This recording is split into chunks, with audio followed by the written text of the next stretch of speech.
Մամուլում տեղեկություններ կան, որ Փաշինյան-Պուտին հանդիպումից հետո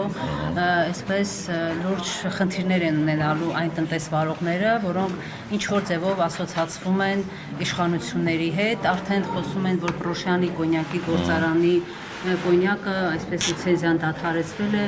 Ռուսաստանի վերահսկող կազմակերպությունը ծաղիկների թեմաներ, այսինքն Ռուսաստան արտահանվող, այսպես խախտումներ էին գտել եւ այլն։ Դուք ինչ տեղեկություններ ունեք, բիզնեսից այսպես ազդակներ ստանում եք, որ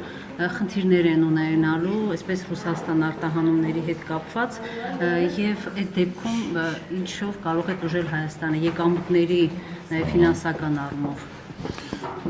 Տեսեք, այս պահին այդպիսի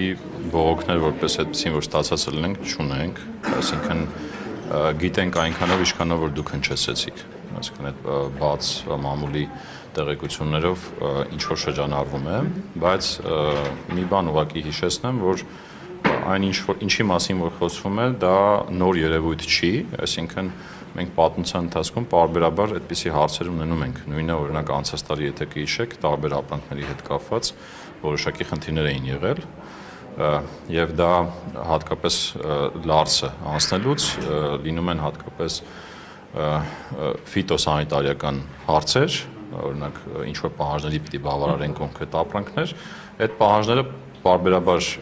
խստացվում են, պարբերաբար թույլատվում են, այսինքն ինքը այտենց բնականon գործընթաց է, որը որ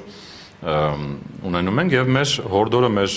հարկ վճարողների եւ բիզնեսմեններին նա է, որ հետևեն այդ պահանջներին, որովհետեւ շատ երկու հիմնական խնդիր ենք օրինակ անցած տարի արձանագրել, լինում են դրվագներ, որ այդ ապրանքաքանակները չեն համապատասխանում այդ պահանջներին, լինում են դրվագներ, որ օրինակ ռուսական գործընկերների կողմից հարց է բարձրացվում, թե ինչու օրինակ չի նշվում կամ պատշաճ չի նշվում այն տնտեսվարողը, որին մատակարարվում է տվյալ ապրանքը։ Այս երկու խումբ խնդիրներն են, որպես այդպեսին սովորաբար օրակարգում, եւ դրանք կառավարելի են մենք նման իրավիճակներում մաքսային մասով հատկապես մենք մեր քննարկումներ ունենում ենք մեր ռուս գործընկերների հետ, բայց քանի որ խնդիրը նշեցի ավելի շատ այդ ֆիտոսանիտարիական տիրույթում է, կարծեմ ճիշտ կլինի նաև համապատասխան ուղղությամբ էլ հարցեր ուղղեք եւ ստանաք պատասխան։ Հիմա անանք ստանալու առիթ ունեն հայ տնտեսվարողները, թե չունեն։ Պրոշյանի կոնյակի գործարանի մասով ինչ։ Ես դրա մասին ճիշտ ասած ձեզից լսեցի նոր,